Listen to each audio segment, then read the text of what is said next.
I know. We're back. We're here. Hopefully by the time you listen to this podcast, things have simmered down with the neighbor. Oh, yeah. In fact, there was an update after our last podcast. I got a text from... So 10 minutes ago. Yes. Shh, don't tell him. We took off our sweatshirts. Only because we were hot. It looks like it's a different day when really the truth is we try to record 2 or 3 podcasts in one night because it's difficult to get here as it is. And it's late as always, but I did get a text message from a different neighbor that Brett was released from jail, picked up, and she said he packed his truck up in 5 minutes and was gone. So I don't know where he went. Hopefully back down to Richfield, and hopefully we can all sleep in peace. So, I sure hope so. Let's just new that chapter. Blew some serious chunks. Holy cow. New chapter. Today, we wanted to talk about why I have so many freaking kids. Well, there was just a couple comments there's been comments over time that I've noticed that people are like, so how did the petitioner feel about these 8 kids, and why do you have so many? And a lot of people love to be critical of you. Oh, yeah. Even the family members, I think one of the things that narcissists tend to do is to keep the woman pregnant so that he can control her, keep her sticking around. I don't believe that was my case. I really don't. This was a 2-man show. There has to be... You wanted them. I did want them, and I'm not going to hold that against him. I'm not going to blame him for any of that. But at the same time, I never wanted a huge family. Yeah, okay, so that's what's weird. Start with how many kids were in your family growing up. I grew up, there's 6 children. 1 died. My brother died from bee stings at age 7, so I grew up, there was 5 of us. How old were you then? 2. Okay. So I don't remember him. So there were 5 of us growing up together, 2 brothers, 4 girls, then 1 brother and 4 girls. But I come from parents who had huge families. My dad is from 13 kids. That's a lot. And his mom always said she wanted a baker's dozen, which is 13. And she'd get ripped on all the time, and so would my grandpa. And so when they'd say, gosh, you got a lot of kids, Dr. Jeppson, he'd say, well, would you like me to to give one back? What would you like me to do? Who would you like me to choose, But they're I just think about it. They are human lives, and they all became something, and they all had children, and they're supposed to be here. They're spirits, Mm-hmm. So my mom came from 10. So you can imagine that family reunions are massive. Trying to figure out who's who. I didn't need friends. I had cousins. Yeah. And I still do. My best friends to this day are cousins, Mm-hmm. Mm-hmm. And I wanted that for my own kids. And I wanted them to have each other. And that's the truth.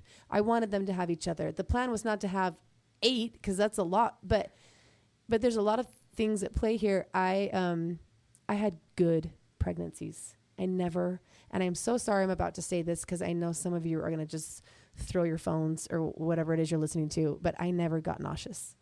Are you kidding? No, I know. Isn't it? Where's my phone? Oh, we're recording with it. Otherwise, I'd throw it at you. I know. It's so irritating for some women, and I feel so... I literally cannot believe that right now. I know. And did you gain 80 pounds like I did every time? No, but I gained 40. I didn't gain... No, 50, excuse me. I gained 50 pounds each time. That's shocking to me, actually. I did. No matter what I did. Yeah, that was me, but it was 80, no matter what I did. Oh my gosh, on all of them? Yeah, well, I went to my doctor with my 3rd pregnancy, and I was like, I don't effing get this. It doesn't matter what I eat or don't eat or whatever. And your body just likes it. Well, he was like, I hate to break it to you, Carly, but this is how your body does this. It's your hormones. And he's like, if you eat well, if you exercise and take care of yourself, you're still going to gain it. He said, you'll feel better, but you will still gain the weight and look the same. And I left his office and I was like, so F this.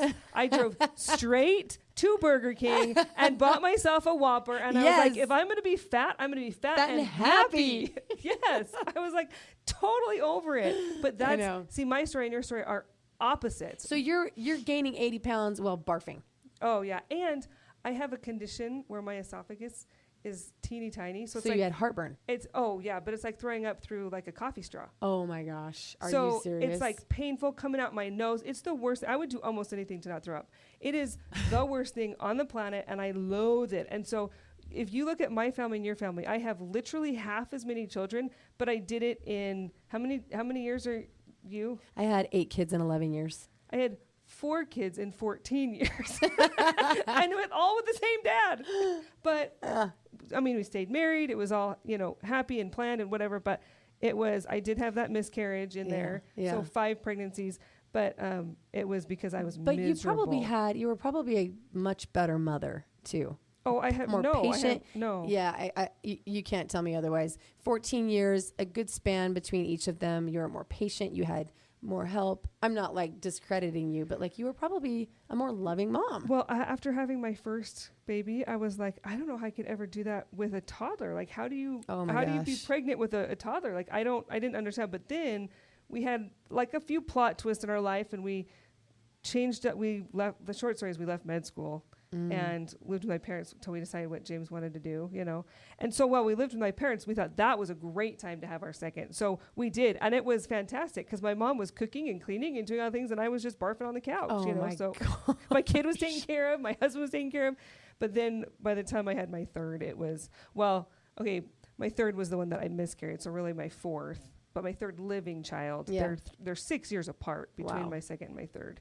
And part of that was the trauma from the miscarriage. Yes. And then part of it was my second one was my first child is as good of a kid as you could ever ask for. Like, I mean, she even slept the best out of all my kids. But then the second one has given me a run for my money in every arena. Yeah. So that is another reason. But the 18 months like you did, when it came time for the 2-year mark, my husband and I looked at each other and were like, we don't got this. No, we don't got this. And James was like, she's perfect. Why would we ruin that? And I was like, well, she won't be perfect if she doesn't have any siblings. Yeah. She'll be like rotten. Spoiled little brat. Yeah. So that's the shortest gap, is the 3-year gap for me. Well, I followed the path of my grandmother Jeppson, Elizabeth Jeppson. She's the one that had the 13 kids, but they would tell her Elizabeth Jeppson was 9 months on and 9 months off.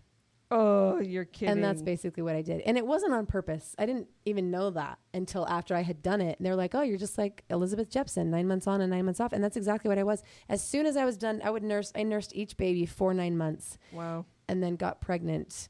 So they're all between 18 and 19 months apart. And you are fertile, Myrtle. I really am, yeah.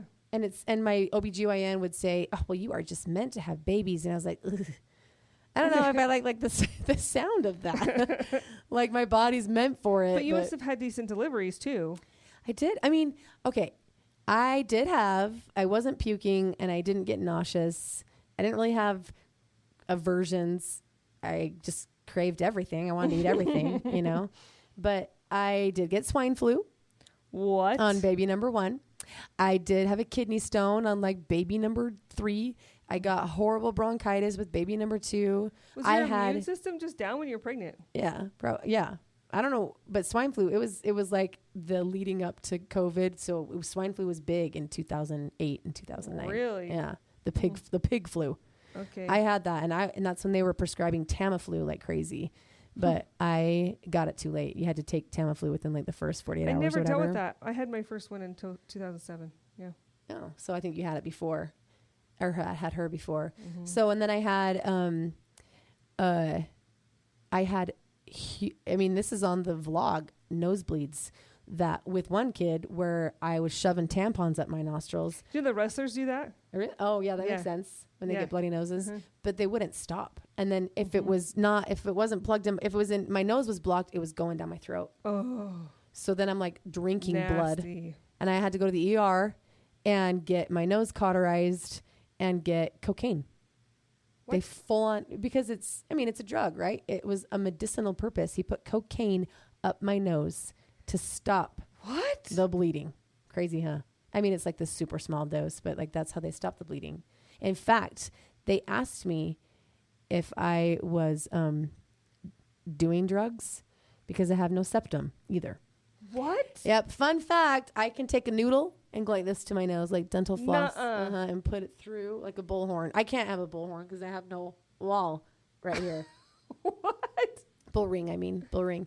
So I am more susceptible to like nothing stops. I can't use a neti putty. The thing that flushes your nose out. Oh. Because it just goes out the other nostril. Anyway, we're getting so off topic here. But I didn't get sick. I just had other issues. I did have an IUGR baby. What is that? Intrauterine growth restriction. So instead of your belly growing bigger, my belly was shrinking at every visit. What?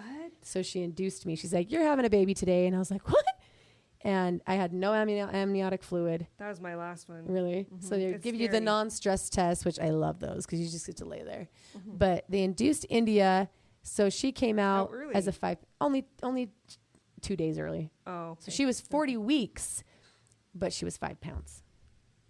Oh, yeah. That's how big were your normal babies? I mean, I still had small babies, but 6 to 7 pounds, but she was a 5-pounder. Yeah. Were yours big? Yeah, way bigger than that. My smallest one was 7'3". Oh, Carley was shredded. No, you had C-sections. No, I had all 3 of my first ones were vaginal deliveries. Okay. And then my last one was emergency C-section. Jeez. Yeah, he had no fluid and holes in his lungs because of it. But he was at 37 weeks. Oh, so he was early. So India was 40 weeks. Like she was 39 and 8 is what they say, right? 39 and 8. Yes. Or not 8. Well, 39 and she was 2 days early. 5. Yeah. 39 and 5. I'm thinking 8. And so when she came out as a 5-pounder and the placenta was like calcified. It was like had formed into a bowl. So it wasn't soft and mushy. Oh my. Because it was dead. Yeah. She's like, your placenta is toast. So she's like, that's why we ripped her out because she was getting nothing. Wow. No nutrients. Anyway, that's beside the point. I had 8 babies, 9 months on, 9 months off. My freaking boobs were like in and out and in and out and in and out. Oh my gosh. It was like a balloon inflating and deflating and inflating. And it hurts. Yes, man. It burns. Thank heavens for those Medela pumps, I tell you what. But I would always get the question, like, why so many? And why are they spaced so close? Because it's typical in Utah to have your kids spaced apart by how many years? 2 years. It's just a thing. A lot of people have, the numbers are changing all the time. I would say, though, on average, people have between 3 and 4, and they're usually 2 years apart. Yes, right. My parents had their kids 2 years apart. Like my sisters have had all their kids 2 years apart. Yeah. But even after I had baby number 1, I was like thinking in my head and I'm going to get pregnant, and I was counting the months. But I wasn't going to say that out loud because I was like, people are like, well, when are you going to have your next one? And everyone says, you don't ask them that when they've just had a baby. Do you know what I said? What? Never again. That too, after having a baby, but when I had my 2 girls, I was 24 when I had my 2 girls. And I will never forget being at a playground with some community members, and this dad who had 1 or 2 at the time was like, Carley, when are you going to have another kid? Because my youngest at the time was like 3. And I was like, do you know how old I am? I was like, I have eternity to have more babies. Yeah. Like, I'm in my mid-20s. Seriously. Like, you know not in Utah. You were a grandma. He was asking me, like, I can't believe your kids are 3 years apart. And I'm like, how dare you? Yeah. I just thought it was hilarious. And I was so confident in my decision-making skills. I was like, I would have given him the bird, if I was that kind of lady. I would. Do you think that that's because you grew up in Seattle? You know, the more I talk to people, the more, when you talk about the whole race thing in your neighborhood, I was shocked because I never experienced. There are things like experiences with men in the church and, the men and women dynamic where people are talking about like patriarchal abuse and things like that, or with racism and stuff. I never saw it. I never, until relatively recently, I had never in my own personal life experienced anything of that sort. And then hearing you with the racism, I just... And in your defense, I didn't ever experience racism or hurt. I didn't ever hear it either. The way that we grew up with, men of honor and women that are... My mom she is incredible. And so that's just not the kind of people that we were around. Yeah. And so I just thought people were blowing hot air. Like, that doesn't happen. That's like, so decades long ago or whatever. Yeah. And to hear this stuff now, it's really disheartening because I think in my hopeful heart, it had all died down, right? But it still lives. It's alive and well in some people's hearts, and it's really disturbing. So, I mean, I guess to bring that back to your question, I think that growing up in the Seattle area, and I have an uncle that was in and out of jail where my dad was the one that could put him there. Like the dynamics in our family life are so different. And I have uncles that are lawyers, and I married into a family with lots of doctors. And so I just have all of these different experiences all over the place. And I can't tell you, was it Seattle? Was it growing up in Seattle? Was it my family? Was it like what set us apart, and why didn't I experience that? But I assume that being in the Seattle area had to have affected us. Yeah. It just, and the culture in Utah is very different in that, like in Seattle, at least the part that I grew up in, you don't know your neighbors that well. Yeah. There weren't a ton of kids around. There's not, because kids make you friends everywhere you go, right? Like they kind of force you to know your neighbors. They force you to talk to people. Well, because you need like a mom for playgroup, or, oh crap, I need a carpool. Can you pick up this kid? Or you have to go apologize for something your kid did, or whatever it is, right? I know. So it's like they make friends for you, but just the distance between houses and all of the things where I grew up, there's a lot more space. And in Utah, you go to school with the people you go to church with. You play soccer with the same people. Like every activity that you do, from religion to sports to school and everything in between, it's all with the same people. And there's a lot of us, friends, sisters, cousins, where you try to line up your pregnancies. What? Yeah. So that they'll have friends. You're because like, well, we're best friends with each other, so we want our kids to be friends. So they'll. You guys did that? I mean, yeah. I have never heard of this before. It's a thing. I mean, because then you're such good friends, so you want your kids to be good friends, so that you guys can all hang out together and travel. And I just thought it happened like spontaneously. I'm sure both, but there were times where, like, I mean, I never said, "Hey," to my sister, "Do you want to get pregnant at this time?" Okay. People do that, but like, we knew how much we loved our cousins and all my aunts and uncles. We all had cousins the same ages. Yeah. So I had a crap ton of kids in a short amount of time. And I remember my aunt saying to me, "Julie, why you have so many kids so close together? Why?" And I was like, "Aunt Barbara, you have 9. Why are you criticizing me when you had 9? She's like, well, I didn't have them as close together as you did." I was like, please. Well, and I said, yeah, but I said, "When did you have your first baby?" She's like, 20. And I said, "Well, when did you have your last baby?" And she's like, 42. Ooh. And I'm like, I'm not going to have babies for 20 years. No. I would rather be in hell for 10. Yeah. And then be able to breathe a little bit, but not be in hell for 20, with the toddler phases and the newborn phases. Yeah, I'll tell you what, when people ask my husband, "Do you feel old having your kid go to college?" And he's like, "No, having a 3-year-old makes me feel old." Because when you're our age and you have young kids, like nothing makes you feel older. Like I am incompetent in this stage of life. Like I'm too old for this. I already had mom brain. You cannot be back again. Oh my gosh. We're ready for the college kids. We're not ready for the 3-year-old. Yeah. So. And my friend that had babies like in her super early 20s is free as a bird now because her kids are in their 20s. Yeah. Isn't that She's wild? living life. And I'm like, I have a 4-year-old. I know. It's wild. Oh my gosh. So back to having this many kids, I never had a good explanation. It was a feeling, wasn't it? Yeah, but like people would say, "Why do you have why didn't you space them apart more so it wasn't so stressful?" And I never had like. Did you ever just say, "Because God told me to"? No, I should have. I know. Next time somebody says that, say like, "God speaks to me, man. I don't know what to tell you." I know. I should have. I think because it embarrassed me. Yeah. I think I felt stupid, and I shouldn't have. I think I felt ashamed. Like, I mean, because it made me feel like I was just a breeder. Well, the way people talk down to you, and this is what I've discovered. People talk like this because they're not confident in their own choices. The reason I could respond to that neighborhood guy who's asked me when I was going to have the next kid. Because you were confident. I was confident. And there's certain things that I have in order before I have another kid. One of them is my husband. Yeah. If he's not on board, I'm not on board, Right. And I feel confident in my decision-making skills, and I laugh because I knew I got married young, and I had babies really young, and so I think it's hilarious when people are like, yes, I know all of these things. This is my life, But I think that other people wish that they had the confidence in themselves and their abilities and all the things to have 8 babies. Yeah. A lot of people are getting into their 40s and they're single or don't have kids and they wish they did. Right. Like you're living the life that a lot of people wish they could. Now, a lot of people don't have the temperament or the stability. That was, I think, whatever. part of the reason I felt dumb is because we weren't loaded, you know. It's not like we didn't have everything we needed. We had everything we needed, and we were self-sufficient. I mean, there were high months and low months and good years and bad years, but I think I felt stupid saying, well, why not? First of all, I had good pregnancies and I felt a duty. I did. Okay. And maybe that's wrong, but I felt multiply and replenish the earth. Really, it's serious. Like I felt like it was a duty of mine, not an obligation, not like you should, but I felt like I was blessed with an able body, a capable body of holding pregnancies and still functioning. Did you ever have a miscarriage? No.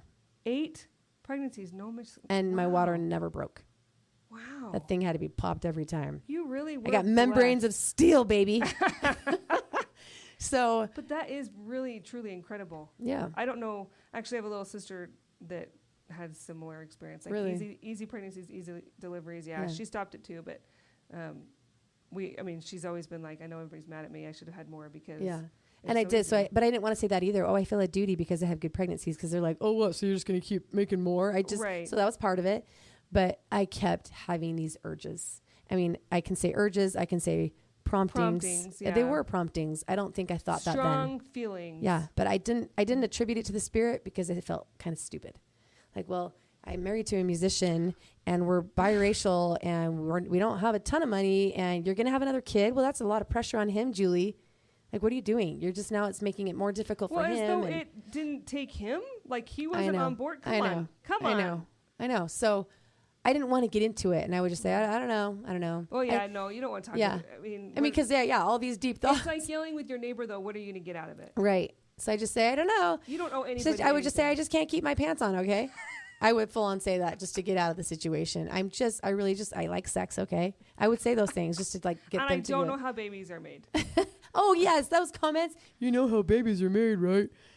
Oh, my gosh. Those are the worst. So I would just throw it back in their face. But even in my in the deepest parts of my heart, I'm like, why don't I just wait 2 years? But then I was on a roll, and I had 3 or 4 already 18 months apart, and I didn't want the next one to be 3 years apart and be like so far down the line. Yeah. But I just never really knew why. You just felt like, kind of like starting this podcast, like this fire. Mm-hmm. You just knew you had to do it. And I knew that I always was jealous of those stories because it's a burden for women to decide when they're done. It's hard to hold and figure out. It was for me. It was because really you're dealing hard. With godly things and celestial things. It's a responsibility. Yeah. Like, it is a privilege, 100%. It's absolutely a privilege, and we're lucky.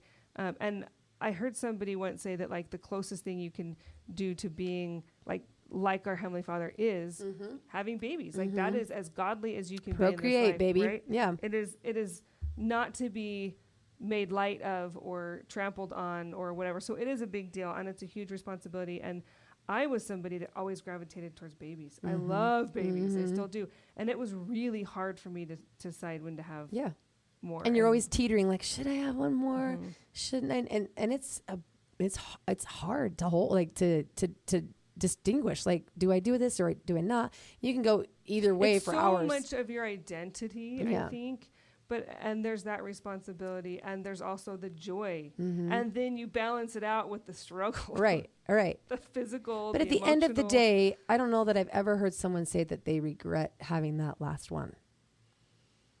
I mean, I can't, and maybe that I have a friend who found out she had 4 kids, and 10 years after she had her last, she got pregnant accidentally with her, and she cried the whole pregnancy. Sure. Yeah. And I have thought, I would be the same at this point, but I feel so done.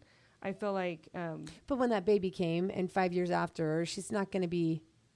She loves her kid now, but she still struggles because it changes your life, yeah. Well, she had a baby in her 40s. That means that rather than retiring when you thought you were, you're adding another 10 years. Right. But she had a spirit. That needed to come, and you just can't argue with it, you know? I mean, what was she going to do, obviously? Yeah. But it changes your whole world. And after you have one baby and then you have another, you start to understand that every time you change your family, you're literally adding 18 more years on. I know. But you're changing every dynamic between the siblings, the parents. You have to figure out your marriage again and the family situation. Like, you change everything, and it is so hard. But because my pregnancies sucked and my deliveries were not great, and it does take a toll on your family. It was, like, it was really hard for us. And that's why one of the reasons after the miscarriage, and I was traumatized, and I wanted so badly to be done with 2 and to feel like, okay, that's all the Lord has asked of me. And I feel like I'm done. Nope. And that's when my boy came. And then I wanted so badly to be done. I fought it so long, and I was like, maybe you just never know you're done. Maybe you just, and my husband's from a family of 4. I'm from a family of 4 kids, right? Yeah. And I had 4 kids, and we had always said together 4 kids. And so I was like, well, maybe it's just this unmet expectation. It's like this itch that I like. And you had a miscarriage, so you did have 4. Exactly. Yeah. So I was like, so maybe I have 4. And I wanted so badly to be okay with that. And everybody always told me I could be a lawyer because I could argue with the wall, and I could like convince anybody of anything. I could not convince myself that I was, and it just sat with me. But my husband wasn't on board yet, so I was like, okay, I'll blame this on you. That's fine. Yeah. Like, I need somebody to blame, so I don't have to take it. Right. And at the end of the day, both he and I, after a while, so we have another 6-year gap and another baby. Wow. What would we do without Wesley? He is.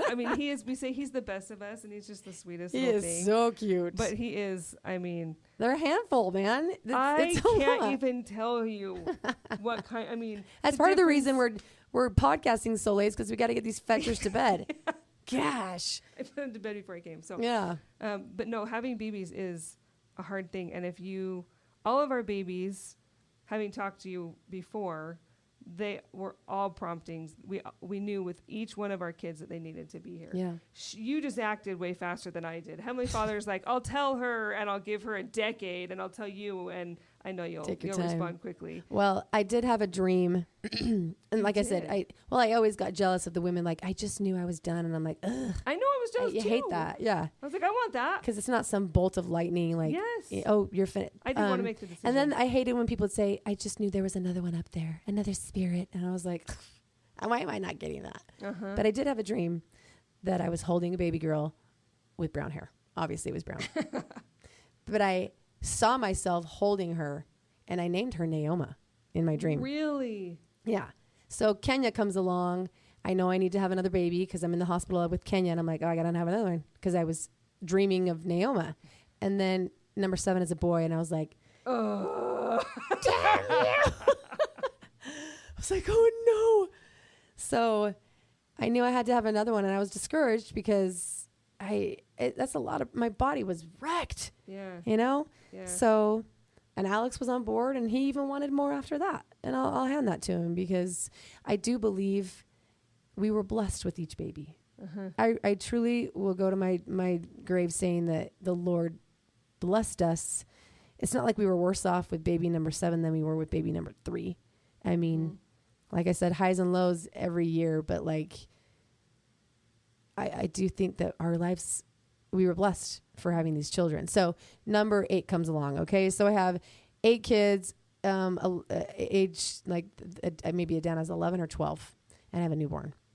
And I look back now, this is all coming back together full circle. I look back now, if I had spaced those kids out 2 years and I had 8 babies in 16 years, he left when we were married for 16 years.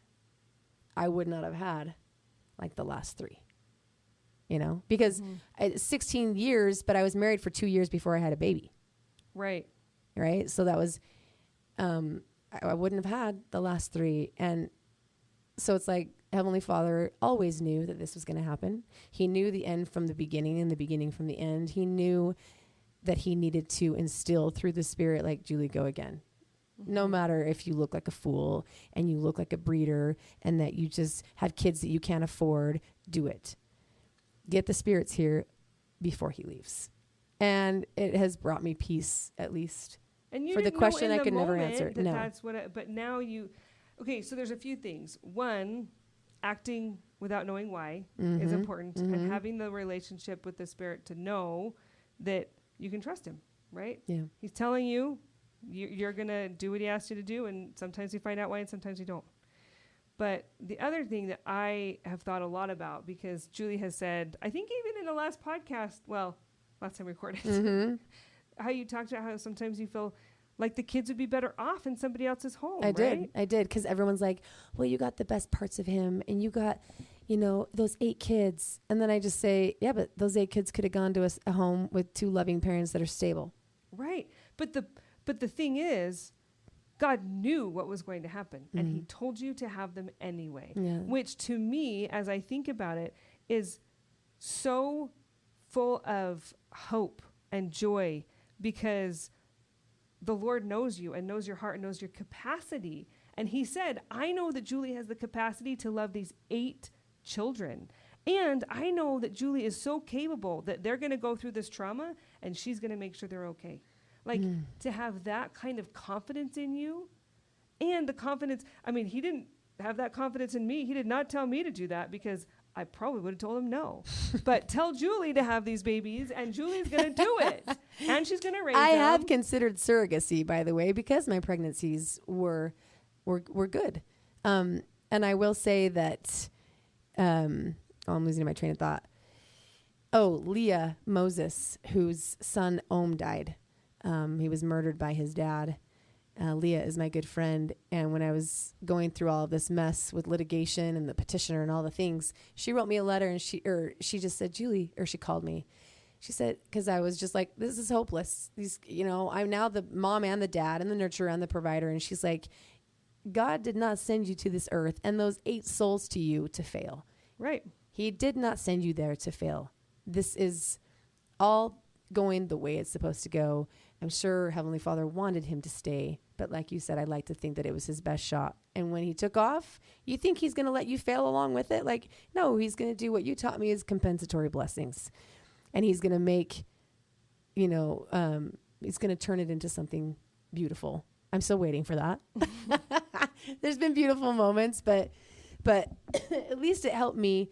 And I got the satisfaction and the privilege of seeing, like, oh, well, that was why. Yep. That's my answer that I can say. Well, look, if I wouldn't have had these kids in 11 years, I wouldn't have had my last 3. And they're supposed to be here. They just are. It reminds me of Elder Bednar talking about how do we know if it's the Spirit or just our own, is this me or is it the Spirit? And he keeps saying to people, just if you are doing the right thing, if you're in the right place, well, God will put you in the right place at the right time.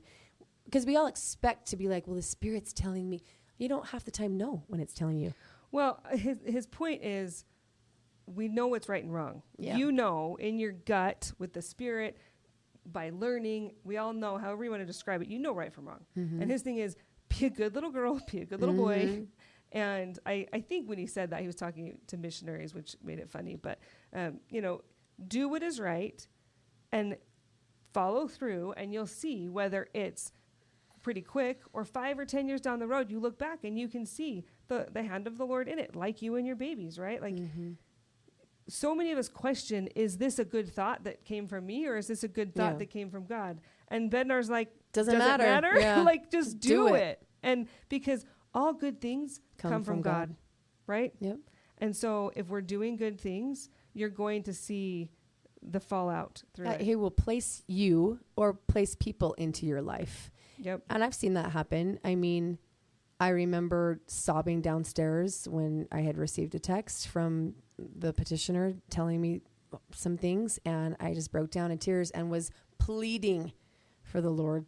I need something, and I need it right now. Like, I am in my patriarchal blessing. It says you will receive, what you need in the very hour that you need it if you come to me with faith and confidence and a broken heart and contrite spirit. And I'm like, I'm broken, I'm contrite, please. And the door knocked. And I was like, what the heck? I'm crying here, And I went upstairs and I looked through the little peephole, and it was the sister missionaries. And at first I was like, ugh. But then I was like, no, Heavenly Father just sent them to me. Yeah. Just a little love tap, little nod. I see you. I let them in, and I let these sisters know. I was like, I just want you guys to know you were led today. I needed someone to come and pray and tell me that I was a daughter of God and that he was aware of me. And they were like, really? because this is not our usual route, but we just thought we'd stop by, and we had a missed appointment, and I wanted them to know that they followed the Spirit. Yes. And I needed to reconfirm to me that he was aware that I did need a little hug, a celestial hug, you know? And you can look at tender mercy. So I've talked a lot about my miscarriage, and the way that I made it through that miscarriage was from one tender mercy to the next. I had a friend of mine describe, she grew up in Vegas, and she used the Vegas heat in the summer, and how, like, if they were at the pool, they would be barefoot, and they would jump from one shaded spot to the other shaded spot, like try not to burn your feet around the pool or whatever. And she described that as these tender mercies, and that sometimes those are the tender mercies in your life, that you're just like hanging on for dear life in the freaking heat of the sun. You're gonna burn to the ground, and you just have those shaded moments where you can take a breath. It's a reprieve, you know. And so I think those are tender mercies. But I also think that to go a little bit more into compensatory blessings, the idea of compensatory blessings is that what isn't fair and right, the Lord makes fair and right. And you know, when you have, like, I have found myself wanting to have deeper conversations than I can have sometimes with my spouse, and for various reasons. And the Lord will send me a good girlfriend that wants to go deep, real hard, real fast. And it's exactly the conversation that I needed to have. And it's, and that's a compensatory blessing for me. You're a compensatory blessing for me, Carley. Thank you. It's true. And all of you that are watching and have reached out, I mean, the text that I've gotten from my house, like flooding, and for the incident with the neighbor, the people reaching out, like all of those are, I mean, they're little love taps from the Savior and from the Spirit, I believe. And I guess I want to know from any of you, if you want to tell us in the comments or in the text button in the bottom of the description, is there some kind of experience that you've had where you were able to luckily see the hand of God maybe later appear in your life? I know there's a quick story about a senior couple who arrived in a foreign country, and they needed to get from one city to the other, so they had to get on the train to go. And the APs were like, well, here's some cash for lunch. AP is... Oh, sorry, yeah. Is an assistant to the mission president. So they were kind of leaders, missionary leaders. And the senior couple, they were, in their 60s or 70s serving, but they had just arrived in the country. And so they needed to transfer to a different city. They gave them some cash in the new exchange of money and sent them on their way. Well, the train was like hijacked. I don't know by who or by what, but they had weapons. I might be getting the story totally wrong, but the point is they were able to buy their way out of getting kicked off the train or getting captured. Yes, whatever it was. They used the cash from the missionaries that was supposed to be for lunch, for a meal, gave it to the hijackers, and they were paid off. So they were safe. They made it to their destination. And those missionaries just thought that they were giving some cash to the senior couple to buy some food in a different country. But luckily, these missionaries were able to find out later, like, no, that money saved us. Saved our life. Yeah. And that doesn't always happen, where you get to see, like, oh, well, that's why we don't always, and that's where faith comes in, and that's where trusting in God comes in, and it is a lifelong process. What's your story, though, that you had on John Deloney? Oh, well, so that goes back to this, moms can do it. Like, do you want me to tell that story? Because it's kind of out of context now. Well, we were talking about, you were telling me about how I think that, my kids could have been better off in a stable home. And you wanted to say to single moms in general. Well, yeah, to single moms in general, but through specifically you to be encouraged, but then also all of the moms to know that, like, you've been given these spirits and you can do it. Like, you can do hard things. And the reason I brought up John Deloney so it's Dr. John Deloney. Yes. And I never, do you call him Dr. Deloney? Do you call him John Deloney? And what is he a doctor of? He's he's got 2 PhDs. He worked with college kids for. But was it like psychology decades. Or? I think something in that, something in like that. behavioral. Yeah, we'll have to. He's got like. I love him. He's on Instagram. YouTube. Yeah, well, he's on Instagram. But he's got a YouTube series and a radio. He works for Dave Ramsey. Oh, okay. So he's like a big deal. Yeah. And he does all these call-in things. Anyway, he was telling He's got this great mom advice.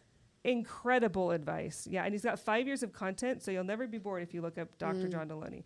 But he had a mom call in that is in an abusive relationship, and she's trying to figure out how to have a career after 15 years of a stay-at-home mom. And I love how he just stops in anybody he's talking to. He stops them in their tracks to sit with them, to validate them, to love them. He always says, how does that feel to say out loud? Yeah, he does say that, yeah. And he'll just say, you know, I want you to hear this. And then he'll say something, you know. But he says to her, you have what it takes. You are enough. And he says, you know, our society is backwards and treats stay-at-home moms like, you know, incompetent fools when it's really the opposite. And he said, you have every skill you need to go and kill it in the workforce. He says, you'll make mistakes. We all do. But you can do what it takes. And I feel like, and then he talks about his own mom and how she was a stay-at-home mom and she wanted to get back into the workforce. And so she started as like what do you call it? He says that she went to work at a church, like creative craft room or something. And she just organized that room or something. He's not very clear, but his thing was it's a minimal job, minimal hours, not a hard job. Well, fast forward to today, and she's been teaching at Oxford. She's in her 70s. She has a PhD, and he just talks about how she started in that small job and moved her way up, and she started taking one class at a time in a community center. And then she ended up with this job. I think he said something about Enron, like a big company, and then she ended up teaching. But she succeeded. She succeeded in a big way, and she did it. It's like, how do you eat an elephant? One bite at a time, right? And my point with that was, your kids are not better off with other people. You do have what it takes, and you have to know that God has all the confidence in the world in you. That's why it's not a little thing to have babies. It's a big thing to have babies. There's nothing more...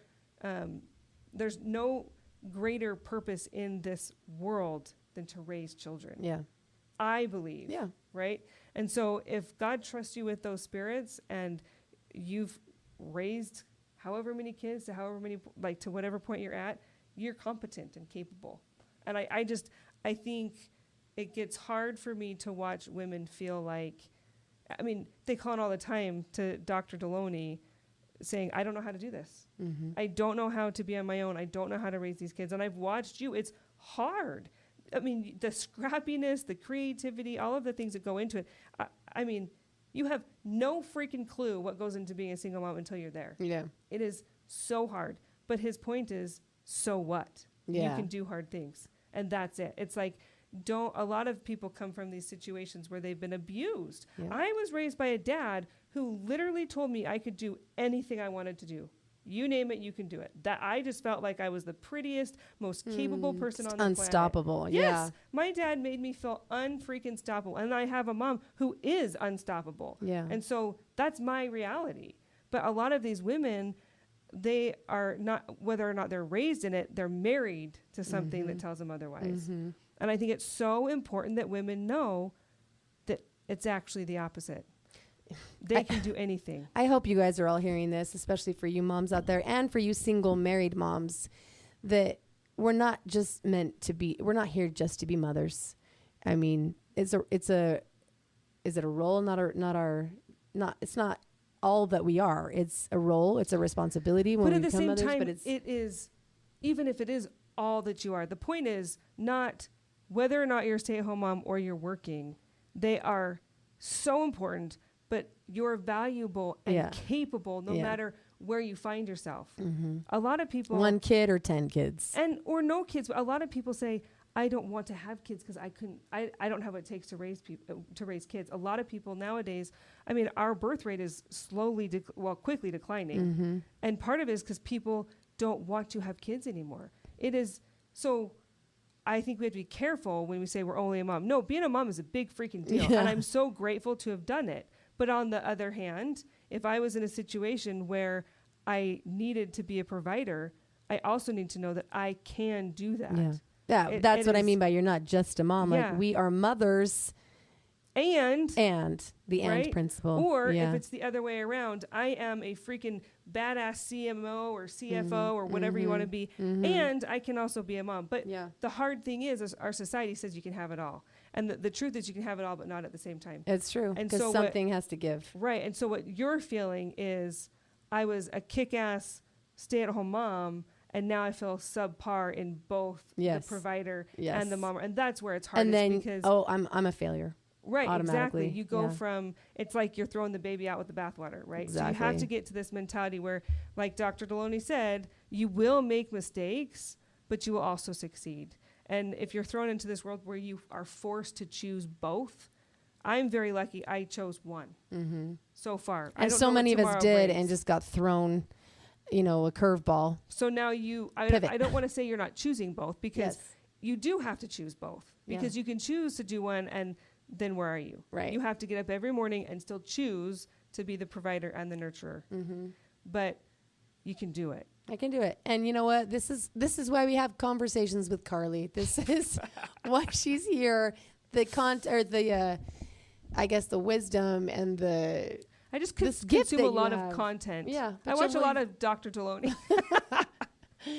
Well, you're getting it right here. You guys, you're meant for more. You can do capable, hard things. Yeah.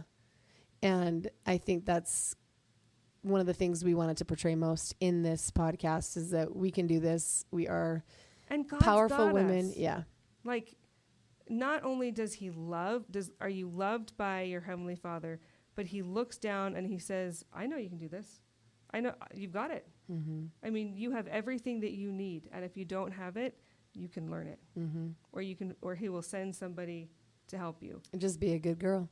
Be a good girl, and you will be in the right place. I would say the last piece of advice that I would give is, I was at an activity once where they had a linear timeline where they said, write on this timeline different times that you've felt the Spirit, or experiences that you've had with the Spirit, and see how it all unfolds.